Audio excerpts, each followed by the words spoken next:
bustling breakfast place. Walking to the bus station. You know, a sidewalk would be appreciated on that amount of distance, but you have to cross like that. We're back age of this high tier scruffy walking. Finally, we have found the bus station. Walking was very fun here. People would roll down their windows and just say hi. I got included a tomato pitch, so very fun.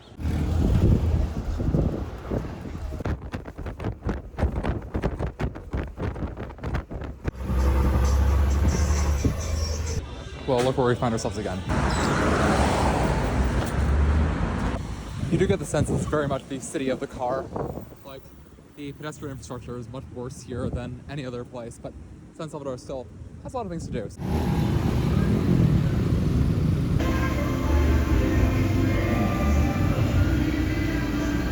Don't you love that car walks?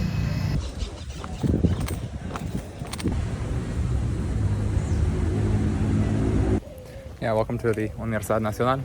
This is the major university here in El Salvador, so I always like seeing kind of local campus vibes.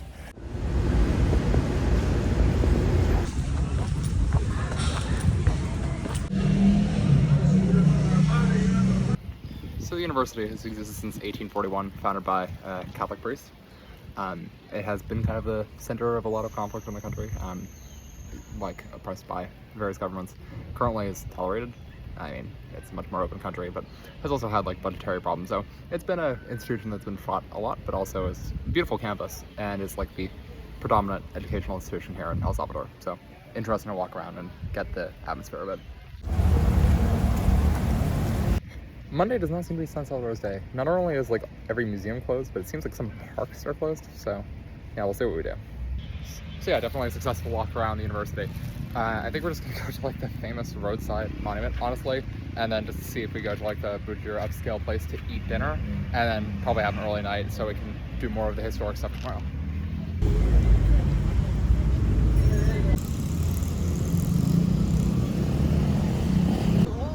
We can see the volcano in the distance. Hello from the monument from the savior of the world, or El Salvador del Mundo, and El Salvador, San Salvador. So lots of Salvadors.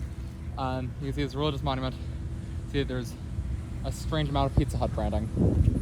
I do not know what this is about. All the pictures just have the pretty monument and not the egregious amount of low quality pizza. But we'll roll with it. So yeah, we have Pizza Hut in the distance, but you can also see the Antichrist, Domino's.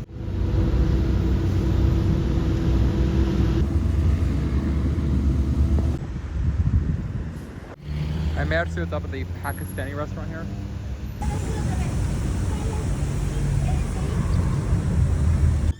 Obviously, I'm in Canada too.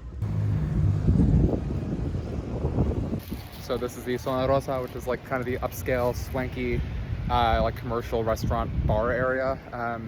I don't have that much time, so I just decided to see this just to get a perspective of like the more best modern upscale life before doing most of the city center tomorrow.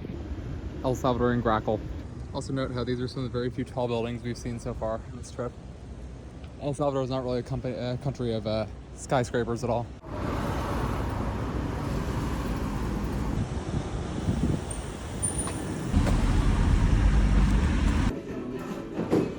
Went to probably my favorite coffee shop I've ever been to, actually. He explained why honey processes were very common in El Salvador just due to like the ease of production and like really new stuff. So I bought yet another bag of coffee beans to award good knowledge of the processes to make coffee in a country that makes a lot of coffee. Average Salvadorian traffic. I had no idea this was a Google office. Actually, quite interesting. So we have these big tech offices. So I guess maybe the best indicator species for a wealthy area. I'm just gonna find something in that little shopping plaza to eat that is not Mexican or Salvadorian food because I've had too many pupusas and chicharrón. Well, it seems like El Salvador is good at marketing, seeing they have the Mao Zedong roll and the Nagasaki atomic bomb roll. So, very classy.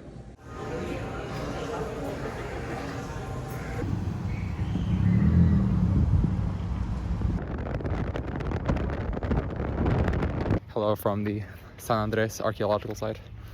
some Mayan pyramids. So I will have completed the Aztec, Inca, Maya trio at this point. So this was an easy thing to do for San Salvador, and people were telling me to go to the historic center at night, so makes sense. So yeah, an interesting museum, just giving some basics on like Spanish colonial life, how the site was discovered by archaeologists, just kind of noticing mounds in the area, but it's kind of like a very volcanic region. So hopefully we go to Joya de Cerén, which is like literally preserved, kind of like a Pompeii situation. So yeah, it's kind of interesting. Despite even this like intense overgrowth, there was still like a lot of very well preserved monuments, mounds, pyramids, and that's what we're going to be seeing. Maybe not the most impressive in the world, like Copan is bigger, but it's convenient and it's interesting.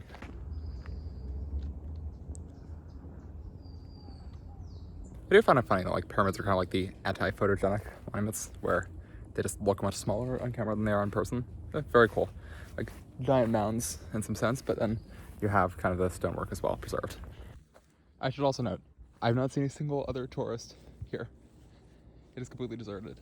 There are a lot of people maintaining paths and things like that. Seems like they want investment here. It is a complete pain to get to, like a $20 Uber from the city center. And the buses don't go directly to here, they go to like a small city near here. And Joya de Cerén is like the UNESCO site. All that to say that if you do come here, you have it kind of completely to yourself.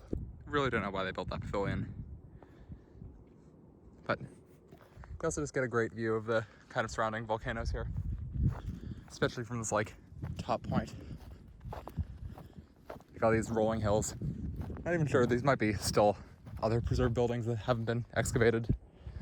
You can really see pretty far. Very interesting encounter, because I mean, I'm the only person around here, so just me and the site basically to myself. So our security guard over there was very nice and started talking about his history and faith, which is important. And I'm the only person here. And he asked for a donation for his history. And I am here by myself. And he had a gun.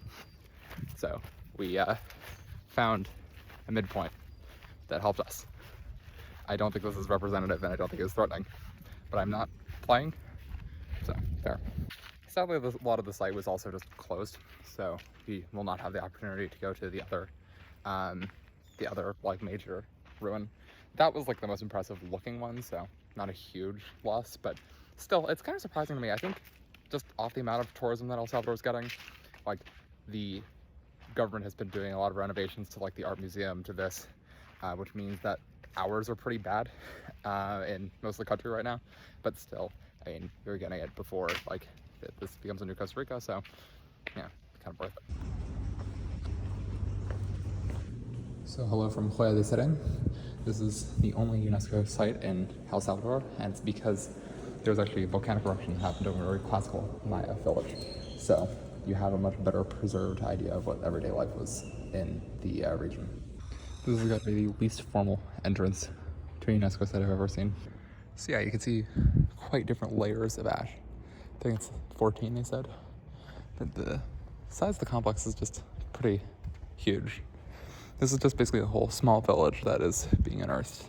And we can just tell the different functions. Like, I believe this is a community house, where basically like more elite members of the village would be able to discuss like matters, and then you can tell kind of off of the objects that are present the different functions of the buildings. I also just think it's awesome that you can get like the very good sense of dimensionality of how low this is after the volcanic eruption. Like, this is probably 20 feet 6 meters down, and you have even more like of the village layout here. Some of these buildings you can see just collapsed due to the weight of the flows. Others were better preserved, but this is all earthenware as well. This whole valley didn't have access to limestone or some of the other typical Mesoamerican building materials, so it was all made of earth. It's amazing that this dome survived the eruption. So that must have been very well made. Apparently this is like a ceremonial building, Temascal, but yeah, it's kind of crazy. You see that house got completely flattened, and this one even has the roof still standing. Beautifully maintained little gardens outside of the site as well. And that was fascinating to see just kind of the impact of the volcanic eruptions. But it's kind of an interesting site because it's out of the way, and I mean, it is quick. Like, you do kind of see the site and that's it. It's still very cool just to get perspective on like kind of destructive force of nature, and also just like how Mayan towns were settled. I mean, with Timgad, that was kind of a slowly abandoned city by the Romans. This was just like frozen in time due to one catastrophic event. And behind any great area of settlement is generally a great body of water. So this is the very fresh water. Apparently it was so free of pollutants that like incredibly sensitive species of snail could live here. I'll also say this is probably one of the best signed like sites I've ever seen, but the kind of guideposts on what you're actually looking at kind of make this workable. Also interesting that seemingly the primary religious figure was a woman. We know this apparently because objects that were kind of strictly for female use in terms of like just household production were present in the primary religious buildings. Oh, just eating random roadside tortillas in the middle of this highway. That's life. It turns out eating tortillas alone in the middle of the highway makes you very visible. This is truly the calmest El Salvadorian tourist site. There's some sort of party going on, and they have a whole lava exhibit, so there's very loud lava sound effects playing through the entire museum. So this is talking about how early Mesoamerican cultures started domesticating corn from teosinte, which is a much smaller varietal.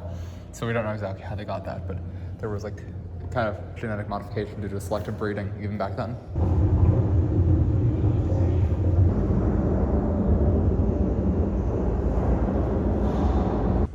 What is this space for? No one knows. Showing a typical altar. So this is a description of some of the celebrations associated with the Maya deity Xipetotec, who was very associated with human sacrifice, almost wielding human sacrifice and agriculture as together to kind of unite war and farming in some sense. So human sacrifice became more prominent in later years in Maya and eventually Aztec Mesoamerican societies. So just some information about that. Overall, a decent anthropology museum, but nothing like completely out of left field or fascinating. So we'll look at like place to eat now. Similar area to where I ate dinner. So gets like cheap and quick, and then go to the historic city center probably. Yeah, we're exactly back in San Rosa. You can see just how active it is. Plenty of people walking around, lots of car traffic, so fun place to be. Should I take the boot camp, guys? And this is the beginning of the city center in San Salvador. And you see they're doing a whole big renovation in the road here. So it would normally be like car roads and actually quite a beautiful tile street. But right now they're fixing everything. A quote that is, with like how small this country is, or homeland is, the dream is giant. It's kind of funny because this is the first country I've ever been to where the first descriptor anyone uses is just small when talking about their own homeland. So yeah, that's kind of a point of pride in some sense.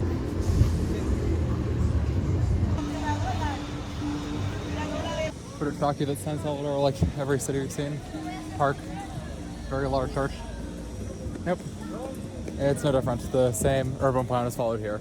So we have the Coyote National Palace, and then church, and a bank. And sorry, this is a library, not a bank.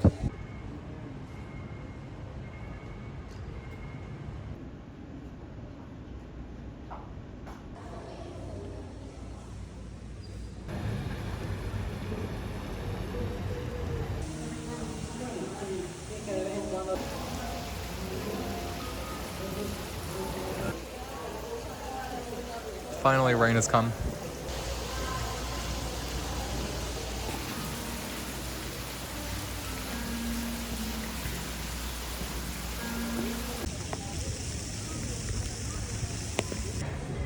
On the streets for one last time.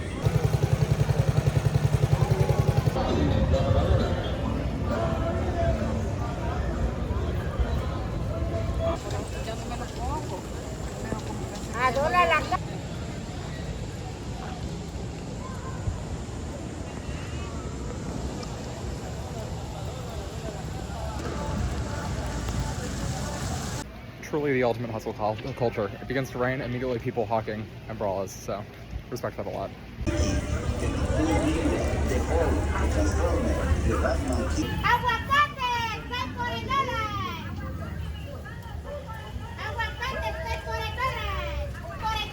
In 10 minutes of standing on this corner, she has not made a single sale. Those avocados are not popular.